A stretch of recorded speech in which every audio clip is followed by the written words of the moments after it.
আর যারা প্রশ্ন লিক করে আলটিমেট র্যাঙ্ক তোমাকে দিয়ে দেবে। একবারে সিম্পল একটা ফর্মুলা। পার্সেন্টাইল ও পার্সেন্টেজ এই দুটো বিষয় কি গুলিয়ে ফেলেছো?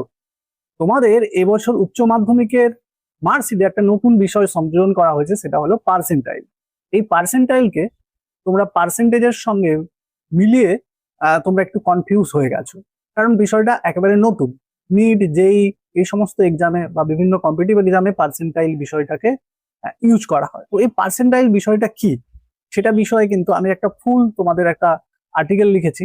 এখানে কিন্তু তোমরা যে শুধু পার্সেন্টাইল কি জানতে পারবে তা নয়, তোমরা তোমাদের যে পার্সেন্টাইল যেটা দেখাচ্ছে সেখান থেকে তোমরা না তোমাদের র্যাঙ্কটা এস্টিমেট করতে পারবে। মানে তোমরা এইচএস এ কত র্যাঙ্ক করেছো এই বিষয়ে তোমাদের কিন্তু একটা ধারণা এখানে কিন্তু আমি দিয়েছি। র্যাঙ্ক তুমি কিন্তু বলতে পারবে।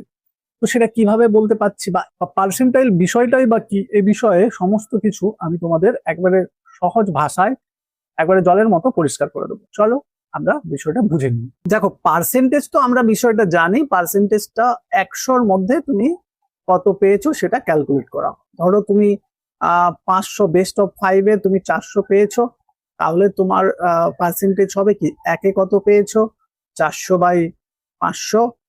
আর একের যদি পরীক্ষা হতো, এটা 100-র পরীক্ষা হলে তাহলে কত পেতে, একে যদি এত হয় তাহলে 100-তে এত 100 গুণ হয়ে যাবে। তাহলে 400/500 ইন্টু 100, তাহলে 105 আর 8, তাহলে 80%।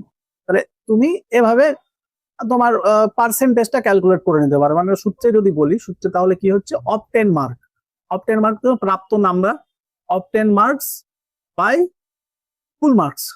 ফুল মার্কস যত নম্বরের পরীক্ষা হয়েছে, তাহলে ফুল মার্কস কে তুমি যদি 100 দিয়ে এটা করে 100 দিয়ে গুণ করো, তোমার পার্সেন্টেজ চলে আসবে। তো এটা ইজি ব্যাপার। কিন্তু তোমরা অনেকে পার্সেন্টেজের সঙ্গে পার্সেন্টাইলকে গুলিয়ে ফেলছো। যেমন ধরো এই স্টুডেন্ট, ও বলেছে দেখো ওর মার্কস এত পার্সেন্ট, ও একটা ভুল লিখেছে। দেখো একটা পার্সেন্টাইল লেখা আছে, ও কিন্তু পার্সেন্টাইল লিখে কিন্তু পার্সেন্টেজ চিহ্ন দিয়েছে। দেখো এই যে পার্সেন্টাইল এইভাবে লেখা থাকে, এইভাবে পার্সেন্টাইল গুলো থাকে, এখানে কিন্তু কোনো কি পার্সেন্টেজ চিহ্ন আছে? সেটা কিন্তু নয়। তো দেখো ও তারপরে দেখো এই যে 101 কম পেয়ে এই নাম্বারটা পেয়েছে, কিন্তু দেখো তার পার্সেন্ট একেবারে ড্রপ করে দেখো 23 হয়ে গেছে। তার মানে কি, ও 23% নাম্বার পেয়েছে। মানে 23x5 করলে তো সেটা অনেক কম দাঁড়ায়। তার মানে কি, অ্যাকচুয়ালি কি বলতো, পার্সেন্টাইলের সঙ্গে তোমার মার্কসের কোনো রূপ সম্পর্ক নেই। একেবারে তুমি যদি এই বিষয়টা মাথায় ঢুকিয়ে নাও, আর কিছু কনফিউশন হওয়ার জায়গা নেই। মানে তুমি বুঝে নাও যে নামটা একটু সিমিলার লাগছে বলে, বা পার্সেন্টাইল গুলো 100-র মধ্যেই সমস্ত থাকে, হাইয়েস্ট পার্সেন্টাইল 100-ই হয়। তো একটু কিছু না কিছু সিমিলারের জন্য স্টুডেন্টরা গুলিয়ে ফেলে। তাছাড়া আমাদের কোনো ক্লাসে এর আগে এই পার্সেন্টাইল বিষয়ে তো শেখানো হয়নি। এটা একটা স্ট্যাটিস্টিক্যাল বিষয়, ম্যাথমেটিক্যাল স্ট্যাট দিয়ে যারা, হয়তো ইকোনমিক্সে আছে কিনা আমি জানি না। তো তো এই বিষয়টাকে তোমরা কখনো তোমাদের অফ 10 মার্ক বলো, ফুল মার্ক বলো, এর সঙ্গে গুলিয়ে ফেলবে না। এটা অ্যাকচুয়ালি পার্সেন্টাইল বিষয়টা একটা র্যাঙ্ক রিলেটেড বিষয়। কিভাবে র্যাঙ্ক রিলেটেড বিষয়, এটা কিভাবে ক্যালকুলেট করা হয়, আমি একবারে এক সহজ ভাষায় তোমাদের বুঝিয়ে দেবো। তো শুধু এটা মাথায় রাখো, এই যে পার্সেন্টাইলটা না একটা র্যাঙ্ক রিলেটেড বিষয়। একটা কতজন পরীক্ষা দিচ্ছে, তোমার আগে কতজন আছে, তোমার পরে কতজন আছে, সেই রকম একটা এস্টিমেশন করে তোমার একটা মানে পার্সেন্টাইলটা ক্যালকুলেট করা হয়। চলো আমরা দেখে নিই তাহলে পার্সেন্টাইলটা আমরা কিভাবে ক্যালকুলেট করি। দেখো, পার্সেন্টাইল কি ফর্মুলাতে ক্যালকুলেট করা হয় সেটা আমি লিখছি।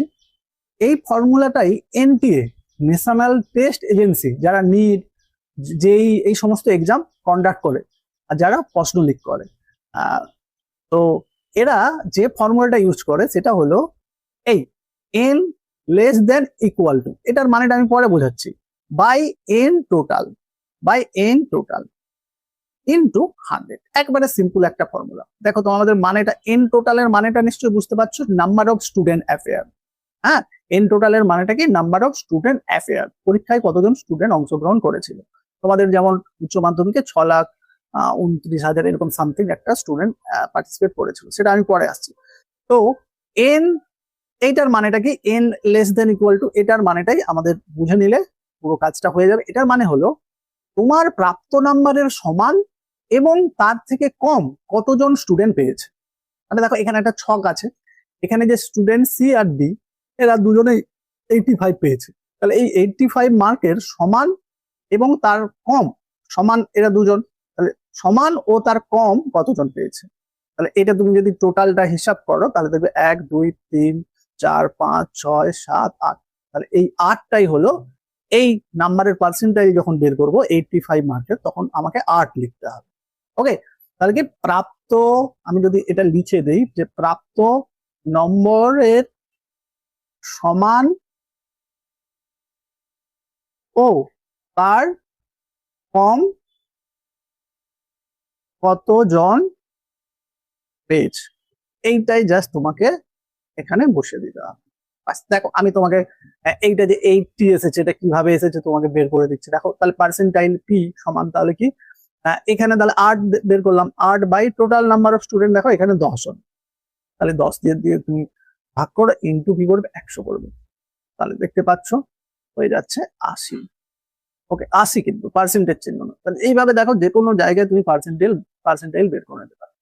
হ্যাঁ, এবারে ধরো র্যান্ডামলি আমি একটা নিয়ে নিচ্ছি, ধরো 60, তাহলে এর পার্সেন্টাইল কত হবে? এর পার্সেন্টাইল হবে ধরো 60 যে আছে তার পার্সেন্টাইল, এটা হচ্ছে তাহলে 85 এর হলো পার্সেন্টাইল, এর কত হবে? দেখো এখানে 60 ও তার কম কতজন আছে, এই 60 এ আছে, তার কম এ আছে, তার মানে 2 জন আছে, তাহলে 2/10, 10 হচ্ছে নাম্বার অফ স্টুডেন্ট অ্যাফেয়ার, কতজন পরীক্ষা দিয়েছে, ইন্টু 100 করে দাও, তাহলে কত হচ্ছে 5, তাহলে কত হচ্ছে 20 পার্সেন্টাইল 20। দেখো এভাবে আমি কিন্তু ইজিলি পার্সেন্টাইলটা বের করা হয়। দেখো আমাদের ওয়েবসাইট janasir.in, এখানে আমি এই পার্সেন্টাইল ও পার্সেন্টেজটা এই বিষয়ে একেবারে সম্পূর্ণ একটা ব্যাখ্যা বা একটা তথ্য তুলে ধরেছি, এনটিএ যে নিয়মটা ইউজ করে।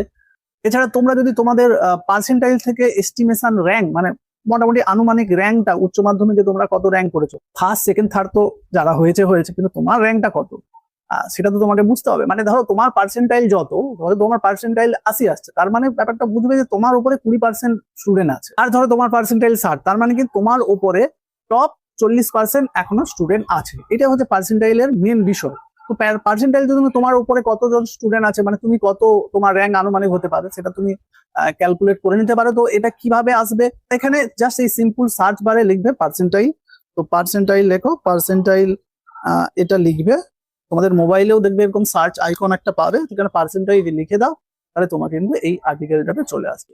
এই আর্টিকেলে তুমি ভিজিট করো, এই ভিজিট করে তুমি সেটা পড়তে পারো। আর যেটা বলছিলাম যে তুমি তোমার র্যাঙ্ক এস্টিমেশন করবে 2026-এর জন্য, এটা স্পেশালি, তাহলে তুমি এখানে লিখে দাও যে তোমার 84.9, একবারে এক্সাক্ট ফিগারটাই বসাও, মানে যতটা আছে, বেশিরভাগে করছে পয়েন্টের পর 3টে নাম্বার অবধি অনেকের দিয়েছে, তাই সেটা বসিয়ে নেবে। এবারে চেক করো, চেক করলে দেখো একটা এভালুয়েশন তোমাকে দিচ্ছে। তো এখানে তোমার আনুমানিক র্যাঙ্ক বলা হচ্ছে যে তোমার আনুমানিক র্যাঙ্ক 93,000 সামথিং, মানে 94, আনুমানিক 94,000। ওকে, মানে তুমি তোমার উপরে এখনো 20% স্টুডেন্ট আছে। যে বললাম না যে তুমি 80% হয়েছে, তার মানে তোমার উপরে এখনো টপ 80% স্টুডেন্ট আছে। তো এভাবে তুমি কিন্তু তোমার র্যাঙ্কটা সহজে চেক করে নিতে পারবে। এস্টিমেশন র্যাঙ্ক অবশ্যই বারবার বলছি, দেখো এতজন স্টুডেন্ট তোমাদের পরীক্ষা দিয়েছিল, 6,26,258, তাহলে সেই অনুযায়ী এই ক্যালকুলেটরটা বানানো হয়েছে। ওকে, তাহলে তোমরা এই সার্চে পার্সেন্টাইল লিখলেই এই আর্টিকেল চলে আসবে, এভাবে তোমরা তোমাদের র্যাঙ্কটা দেখে নিতে পারবে। এছাড়া দেখো আমাদের ওয়েবসাইটে এমসিকিউ প্র্যাকটিস টুল রয়েছে, যেখানে তুমি তোমার চ্যাপ্টার ওয়াইজ মিডিয়াম সিলেক্ট করে, যাদের ইংলিশ মিডিয়াম আছে তারাও এখানে করতে পারবে। দেখো ম্যাথের এই চ্যাপ্টার নিয়ে তোমরা কোশ্চেন গুলো করতে পারবে, কেমিস্ট্রির চ্যাপ্টার নিয়ে তার টপিক অনুযায়ী তুমি প্র্যাকটিস করতে পারবে। তো এখানে দেখো এইভাবে উত্তরগুলো আছে। তো আমরা মক টেস্ট, এটাও খুব উপযুক্ত। তোমার একটা চ্যাপ্টার হয়ে গেলে তুমি এখানে সেই চ্যাপ্টারের টা বেছে নাও, কোন চ্যাপ্টারের তুমি মক টেস্ট দিতে চাও। তুমি ধরো এই দুটো চ্যাপ্টারের মক টেস্ট দিতে চাও, কটা কোশ্চেন নিয়ে মক টেস্ট দিতে চাও, তুমি ধরো 20টা কোশ্চেন নিয়ে, তাহলে স্টার্ট মক টেস্ট করে দাও। এভাবে তুমি প্র্যাকটিস করতে থাকো উত্তরটা, তারপরে তুমি করো, পরে সাবমিট করে দাও।